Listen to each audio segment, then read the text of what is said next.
తిరుమల తిరుపతి ప్రముఖ దేవస్థానంలో ఎంతో పవిత్రమైన లడ్డూ ప్రసాదం కల్తీ జరగడం దుష్టమైన చర్యగత వైసీపీ ప్రభుత్వం హయాంలో 5 ఏళ్లు వెంకటేశ్వర స్వామి పవిత్రతను అపవిత్రం చేశారు. ప్రపంచవ్యాప్తంగా అనేక మంది భక్తులు ప్రతిరోజు వేల సంఖ్యలో వెంకటేశ్వర స్వామిని దర్శించుకొని తీర్థ ప్రసాదాలు తీసుకుంటారు. ఇలాంటి ప్రాముఖ్యమైన దేవస్థానంలో కమిషన్లకు కక్కుర్తిపడి కల్తీ నెయ్యి కలిపి ప్రసాదాన్ని విక్రయించిన గత అధికారులను 4 ఏళ్లు చైర్మన్ గా ఉన్న వైవి సుబ్బారెడ్డిని అదుపులోకి తీసుకొని విచారించి దోషులను కఠినంగా శిక్షించాలంటున్న బీజేపీ అధికార ప్రతినిధి ఆంజనేయ రెడ్డి మా ప్రతినిధి కృష్ణ ఫేస్ టు ఫేస్. ప్రపంచ దేశాల్లో ప్రాముఖ్యమైన దేవాలయాల్లో మన తిరుపతి జిల్లాలో ఉన్న వెంకటేశ్వర స్వామి దేవాలయం ప్రముఖమైనది. ఈ యొక్క వెంకటేశ్వర స్వామి దేవాలయంలో దేశాల్లో కాకుండా ప్రపంచ దేశాల నుంచి కూడా అనేక మంది రాష్ట్రాల నుంచి దేశాల నుంచి పెద్ద వాళ్ళు కావచ్చు, పేదలు కావచ్చు, ప్రతి ఒక్కరు కూడా తిరుమల తిరుపతి దేవస్థానం వెళ్ళి తన మొక్కుబడులు చెల్లించుకొని రోజుకి వేల మంది వెళుతూ ఉంటారు. ఇలాంటి దేవస్థానంలో దేవునికి నైవేద్యంగా పెట్టి అదేవిధంగా ప్రసాదంగా ఇచ్చే లడ్డుని, ఎందుకంటే తిరుపతికి ఒక కుటుంబం వెళితే తిరుపతి లడ్డు అంటే ఆ పట్టణంలో కానీ ప్రజల్లో కానీ గ్రామాల్లో ప్రతి ఒక్కరి ఇంటింటి కూడా ఆ ప్రసాదం వెళుతుంది.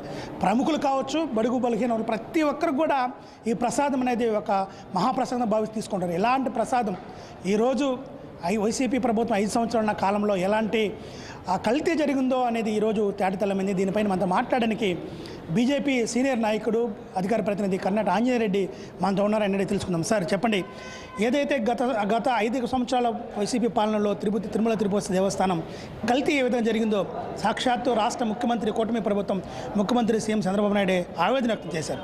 దీనిపైన నిన్నటి దినం కూడా ల్యాబ్ల నుంచి రిపోర్ట్స్ అంతా బయటపడింది. దీని మీద మీరేమంటారు?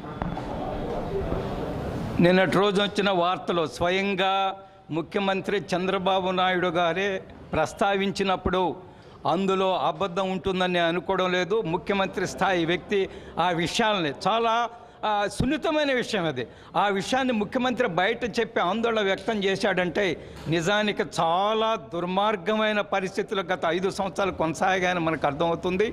ఈరోజు హిందువులంతా అవాక్కు అవుతున్నారు. హిందువులే కాదు, తిరుమల తిరుపతి దేవస్థానానికి వెళ్ళి ఇతర మతస్థులు కూడా భగవంతుడి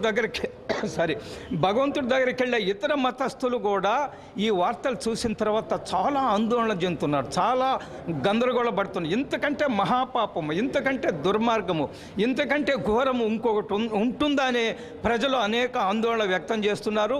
దీని మీద లోతుగా దర్యాప్తు జరపాలా, ఇప్పటి వరకు ఎప్పుడు వినలేదు. మనం రాష్ట్రంలో ఉమ్మడి రాష్ట్రాలు ఉన్నప్పుడు కూడా ఏ ప్రభుత్వం వచ్చినా ఏ సీఎం ఉన్నా కూడా తిరుమల తిరుపతి సంబంధించి కూడా లడ్డుకు సంబంధించిన నంది నెయ్యి ఏదైతే తీసుకున్నారో దాన్ని ఏ రోజు ఆపింది లేదు. ఈరోజు వైసీపీ ప్రభుత్వం వచ్చిన వెంటనే ఏదైతే పోలవరం ప్రాజెక్ట్ రివర్స్ టెండరింగ్ ఏ విధంగా పిలిచారో అదేవిధంగా తిరుమల తిరుపతిలో కూడా నంది నెయ్యి ప్రాముఖ్యమైనది. ఈ రోజు కేజీ నెయ్యి 200 నుంచి 1000 రూపాయలు పడుతుంది. కేవలం 300 రూపాయలకి నెయ్యి ఇస్తామని ఆ టెండర్ క్యాన్సిల్ చేయడం ఉద్దేశం ఏమంటారు? దీన్ని కమిషన్లు కక్కుర్తి పడి టీటీడీని కూడా తమ స్వార్థం కోసం వినియోగించుకోవడం కోసము, టీటీడీ నుంచి కూడా ధనాన్ని సంపాదించడం కోసము, టీటీడీలో జరిగే కార్యక్రమాల ద్వారా కమిషన్ కొట్టేయడం కోసము చేసిన దుర్మార్గమైన చర్య. భక్తుల యొక్క మనోభావాలను కానీ, హైందవ ధర్మాన్ని కానీ, లేదా ఆగమ శాస్త్రాలను కానీ, భక్తుల విశ్వాసాలను కానీ ఏమాత్రం ఖాతరు చేయకుండా ధనమే ప్రధానము, కమిషనే ప్రధానము, రివర్స్ టెండర్ పేరుతోటి కోట్ల రూపాయలు కొట్టడం కోసం వేసిన ఎత్తుగడలో భాగం ఇది. కాబట్టి దీన్ని అనుభవిస్తారు. దీన్ని ఖచ్చితంగా ప్రజలు చీకొడుతున్నారు. చట్టం ముందు నిలబెట్టాలా, చట్ట ప్రకారం వాళ్ళు శిక్షించబడాలి. తిరుపతి జిల్లాకు ఇన్ఛార్జిగా ఉండే మినిస్టర్గా ఉన్న పెద్దిరెడ్డి రామచంద్రరెడ్డి కన్సర్న్లో జరిగిందంటారా? నేనేమంటున్నా అంటే అసలు ముఖ్యమంత్రి కన్సర్న్లోనే జరిగినప్పుడు పెద్దిరెడ్డి రామచంద్రరెడ్డిది ఏముంది చెప్పండి. పాపం ఆయన ముఖ్యమంత్రి బాబాయ్ ఎవరు? వైవి సుబ్బారెడ్డి గారు. ముఖ్యమంత్రి ఎవరు? జగన్మోహన్ రెడ్డి గారు. వైవి సుబ్బారెడ్డి గారికి 2 సార్లు ఎక్స్టెన్షన్ ఇచ్చారు టీటీడీ చైర్మన్గా. నాకు తెలిసి 4 సంవత్సరాలు ఉన్నాడు ఆయన. 2 సంవత్సరాలు ఒకసారి, 2 సంవత్సరాలు, 4 సంవత్సరాలు ఆయన ఇష్టారాజ్యం వచ్చి నడిపాడు. కరోనాలో ఆయనే చైర్మను. కరోనాలో అడిగేవాళ్ళు లేడు, పరిశీలించేవాళ్ళు లేడు, పట్టించుకునేవాళ్ళు లేడు, ఇష్టం వచ్చినట్టు వ్యవహరించారు. అందుకనే నంది నెయ్యిని ఆపేశారు. వాళ్ళకి కావాల్సిన తాబేదారులకి రివర్స్ టెండర్ పేరుతోటి టెండర్లు ఇచ్చి కమిషన్లు కొట్టేసే ప్రక్రియలో భాగంగా ఈ యొక్క హిందువుల మనోభావాలను దెబ్బతీశారు. తిరుమల తిరుపతి దేవస్థానంలో జరిగిన అదొక్క కల్తీకి రాష్ట్ర ముఖ్యమంత్రి చొరవ తీసుకొని దీంట్లో ఏ ప్రాబ్లం ఉంది, దీనికి బాధ్యులు ఎవరు?